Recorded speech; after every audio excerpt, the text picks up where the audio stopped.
हैं भाजपा के प्रत्याशी माधव मारू जी, जिन्होंने अभी नामांकन दाखिल किया है। भाई साहब, नामांकन दाखिल करने की बधाई। भारी लाव लश्कर के साथ पहुंचे, आपके विरोधी भी आए, क्या लग रहा है चुनाव में? चुनाव भारतीय जनता पार्टी के पक्ष में कार्यकर्ता है, भारतीय जनता पार्टी के पक्ष में जनता है, और इसलिए निश्चित रूप से परिणाम भारतीय जनता पार्टी के पक्ष में आएंगे। पूरा प्रदेश हम फिर से जीत के आएंगे और प्रचंड बहुमत से सरकार उतारेंगे। एक युवा नेता है और एक अनुभवी नेता है। नाटा जी 20 साल बाद फिर लौटे, कितनी चुनौती मानते हैं? नाटा साहब मनासा को एक अखाड़ा समझते हैं, मंदसौर से रिजेक्ट किए गए बार बार, और अब मनासा में फिर खेलने आए, जबकि मनासा से भी रिजेक्ट हो चुके हैं वो। फिर भी उनका मन नहीं मानता तो आगे मनासा में खेलने।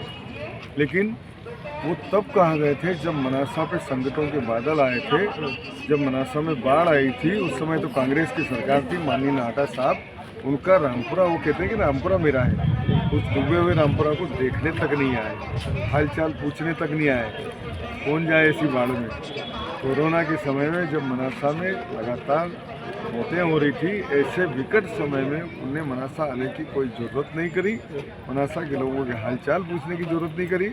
और ऐसे व्यक्ति फिर से मनासा के वोट मांगने आए, जिन्हें मनासा में दंगे करवाने का काम किया, मनासा को संकट में डालने का काम किया, और फिर से मनासा की जनता के बीच में। दो पूर्व विधायक आपके खिलाफ है, उनको कैसे मनाते? वो पूर्व विधायक तो भारतीय जनता पार्टी के निष्ठावान कार्यकर्ता हैं, जिनको अपने पदों से नवाजा भारतीय जनता पार्टी ने, जिसको वो अपनी माँ कहते हैं भारतीय जनता पार्टी को। इसलिए मेरा विश्वास है कि वो कहीं नहीं जाएंगे, वो 3 तारीख तक अपने फॉर्म विड्रा कर लेंगे, और वो भारतीय जनता पार्टी के लिए पूरी निष्ठा से आपकी तरफ से कोशिशें जारी है? पार्टी संगठन भी कोशिश कर रहा है और मैं भी अपने प्रयास कर रहा हूँ, लेकिन उनका कोई ऐसी वो नहीं है कि वो चुनाव लड़ेंगे। उनका ऐसा बिल्कुल मन नहीं है कि वो चुनाव लड़ेंगे, वो निश्चित रूप से फॉर्म उठाएंगे। ठीक है, एक प्रेशर क्रिएट करने के लिए उनने किया होगा, लेकिन मेरा वैसा मानना है कि वो वफादार लोग हैं, पार्टी निष्ठावान लोग हैं, इसलिए कहीं नहीं जाने। नाटा जी पिछली 2 या 3 बार जब जीते तो कहीं ना कहीं आपका परिवार या आपसे कोई उम्मीदवार मैदान में था, अब आमने सामने की फाइट है। नाटा जी के जब उस समय नहीं घबराया मैं, तो अब क्या घबराऊंगा?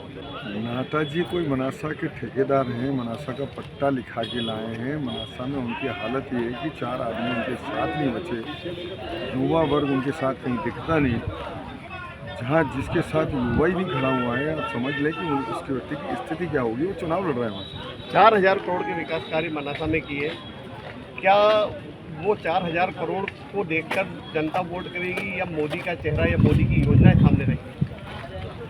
निश्चित रूप से जो ओवरऑल काम किया है माननीय प्रधानमंत्री जी ने, माननीय मुख्यमंत्री जी ने, 4000 करोड़ के काम तो विकास के मनासा में चल रहे हैं, लेकिन उसके अदर दिन, उसके अलावा जितनी योजनाओं का लाभ हितग्राहियों को मिल रहा है, लाडली बहनों को मिल रहा है, हमारे सम्मानित किसान भाइयों को मिल रहा है, हमारे युवकों को मिल रहा है, हर वर्ग को जो लाभ मिल रहा है, रानी लक्ष्मियों को लाभ मिल रहा है, तो उस लाभ निश्चित रूप से फायदा होगा भारतीय जनता पार्टी को, क्योंकि हम जनहित योजनाओं पर काम कर रहे हैं, हम जनहित के लिए काम कर रहे हैं, सामाजिक समरसता के वातावरण में काम कर रहे हैं, तो सभी वर्गों का रुझान भारतीय जनता पार्टी की तरफ है।